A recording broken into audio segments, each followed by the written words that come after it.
Hi everybody, it's Thomas here from Thomas Fitzgerald Photography, and today I have a quick Photoshop tip for you. So what we're going to look at is how to fix a burnt out sky in Photoshop using the new sky replacement feature. So in this example we have a cityscape shot. This was actually shot in New York City. It's actually quite an old photograph, but the problem we have here is because it was a high contrast scene, it's just kind of on the edge of my camera's dynamic range, so we end up with this kind of burnt out sky over here. Now I've already recovered the raw file as much as possible, so we still want to be able to use this image, but obviously with this kind of burnt out sky it's not really practical. So there's lots of different solutions for this. I could try masking out the buildings and then kind of doing some gradients and stuff to try and fix this, but a simpler solution and a quicker solution is to use the new sky replacement feature. So sky replacement has kind of got this kind of bad name because people see it as cheating or faking your image, but it can also be used as a way to fix something that is problematic in this case, for example. So this isn't the greatest image in the world, but I'm just using this as an example, and in this case it's not photojournalism, so it doesn't matter if we cheat a little bit.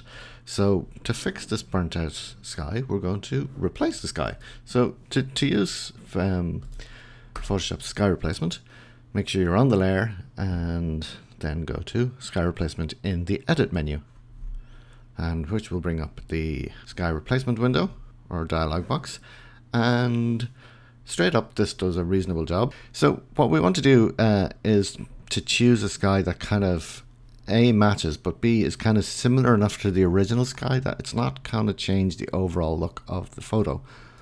So we have lots of different sky options here, and you can of course use your own skies as well, but in this case if we look at some of the other options here, we can see that looks a bit too fake, and this is a little better, but again it's not great, whereas this I think works reasonably well because it hides some of the issues we had in the original image, like this kind of clipped and burnt out sky that we had here. So for example, if I just turn this off, we can see we have got this issue here and this issue over here, whereas this image kind of hides them both nicely and works reasonably well without changing the overall look of the photo. So there's a couple of things we still need to do to this, and the first one is I want to turn down the lighting adjustment because it's actually darkening the image slightly and we don't really want that. Okay, so I turn that right down to 0. Okay, and then the second thing is we have some kind of bleeding going on up here on the top of this building. So if I zoom in,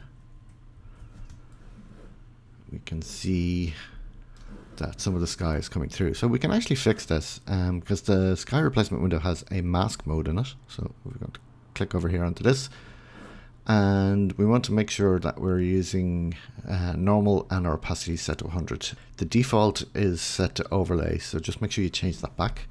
Okay, and we want a fairly small brush, and we need to be careful when we're doing this because you'll end up with some kind of glow and haloing if we don't. So fairly small brush, and go to the corner. Actually make sure you're on the negative because we want to take away from the mask. So click once and then move over here and hold down the shift key to draw a straight line, and then shift again, draw another straight line, and then back over here with another straight line, and then back to original. And now we can just kind of brush in the rest more carefully.